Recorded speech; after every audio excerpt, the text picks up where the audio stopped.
Halo, Kardun. What? Di mana? Kalau kakak ayo we ulin, kira ku aing kudu dibawekeun ka kebon warung mah meh nyangsang. Lain naon. Ayo urang keur balaja daging. Karena ge saur mimiti, ye, saur mimiti, kudu aya daging, kudu aya ayam. Lain naon, daganana ge babenyit. Ai saur mimiti mah kudu aya daging. Kitu ye, saur geus 2 minggu, geus 3 minggu. Paling ge mih jeung nog. Kan kita busul mah bujur. Sok buru balik.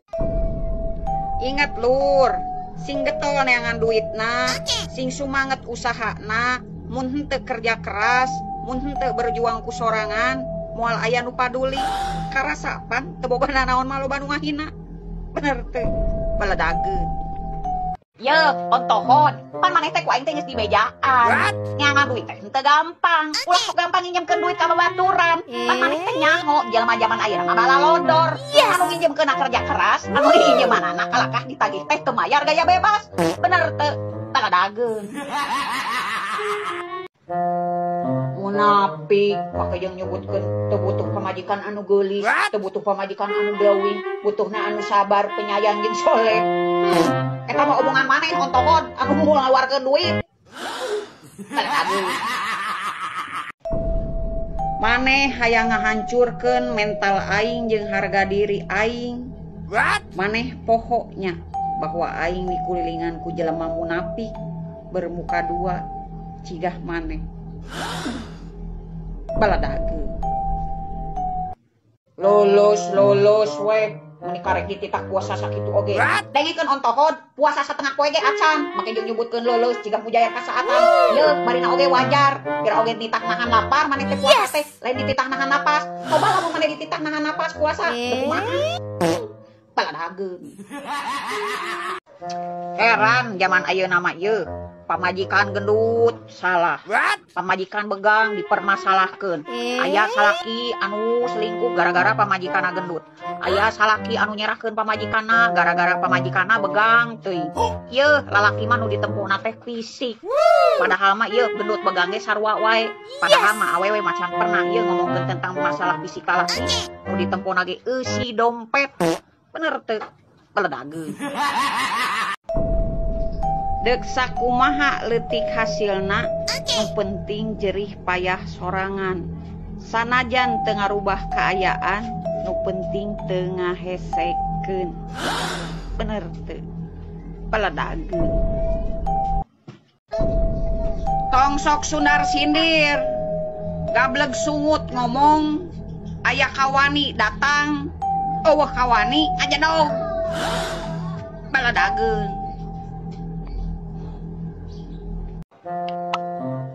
Ya dengekeunnya keur pararanda. Ulah terkesima ku ieu bacotan lalaki. Anu ngabacotna ciga sundel bolong ngarayuna ieu. Pokona mah mata kitu ge manehanana hayang menangkeun maneh. Sabab ieu bacotan lalaki mah keur dewadul. Ngomongna duda, teu boga pamajikan, teu boga anak. Ulah bakal percaya, pokona mah teang heula ka ibahna. Ah, urang oge katipu ieu. Ngomongna mah ujang cenah, teu boga anak. Waduh, ieu asli nama duda kriab anakna. Tah kitu. Baledageun. Kardun, aing dek nanya nya ka maneh. Aing lieur ku omongan batur ceuli nepikeun ka ngajeuwid ngahiang panas. Make jeung ngomong ka batur geus teu sajalan lah, geus sajalur lah. Boga pamajikan cerewet mata duitan. Ngomong atuh langsung ka urang, lain kala ka ngabaeudan urang. Emangna urang patumpun celing nu aya di Ciwidey nu teu bisa ngomong. Make jeung ngomong sagala deuk ngusir urang. Sampe meh aing diusir maneh ku aing nu diusir balik. Baledageun. Maneh hayang ngahancurkeun mental aing jeung harga diri aing. Maneh pohoknya bahwa aing dikulilingan ku jelema munafik bermuka dua cigah maneh. Baledageun. Pernah disebut tolol, bodoh, anjing ku jelema anu dipikanya ku maneh teu? Kumaha kabarna ayeuna mental maneh? Baledageun. Halo, Kardun. Di mana? Kalau kakak ayo we ulin, kira ku aing kudu dibawekeun ka kebon warung mah meh nyangsang. Lain naon. Ayo urang keur balaja daging. Karana ge saur mimiti, ye, saur mimiti, kudu aya daging, kudu aya ayam. Lain na naon, dagan ge babenyit. Ai saur mimiti mah kudu aya daging. Mun kitu ieu saur geus 2 minggu, geus 3 minggu. Paling ge mih jeung nog. Kan kita musul mah bujur. Sok buru balik. Kumaha lur? Panasnya ningali aing senang. Keselnya ningali aing tenang. Ye, aing nu dipikiran ku sia. Sia nepikeun karela mati-matian ngajatokeun aing, sedengkeun aing baik-baik saja. Hakan. Paladageun. Dek teh tereh kolot kumaha pamajikan? Dek teh tereh wisan kumaha pamajikan?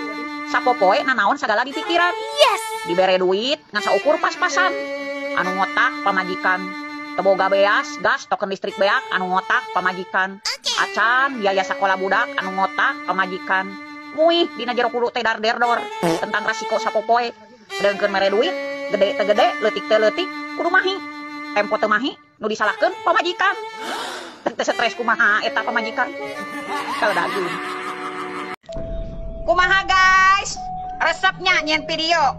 Lip-sync, joget-joget, live. Matakna ari hirup pula sok pe obok. Nya dipoyok, nya dilebok. Tungtungna kaoyok. Hakan tak usia, paladageun. Tong sok sundar sindir, gableg sungut ngomong, aya kawani datang, eueuh kawani aja dong, paladageun.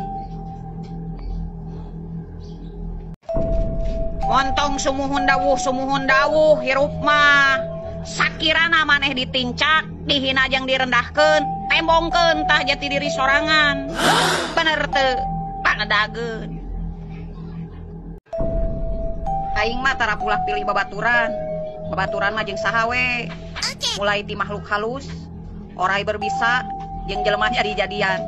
Anu hareupeun suraseuri, tukangan iri dengki. Bener teu, paladageun. Loba gaya, helikopter ngajengkang, motor standing, entep sendok, colok asbes. Nah, hari tempo asup, sekali keluar, membles. Paladageun. Dengekeun ari sia besti. Lamun lalaki dina eusi otakna ngan saukur mikirkeun eusi BH jeung eusi cangcut.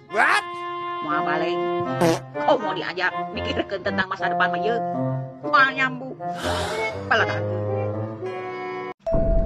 Lamun henteu nyaho eusi hate mah aya saha?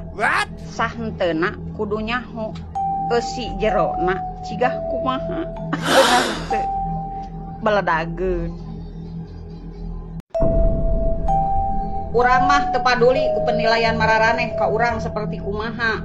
Edek goreng, edek alus, salira urang teu ngarugikeun mararaneh, lain urusan maneh.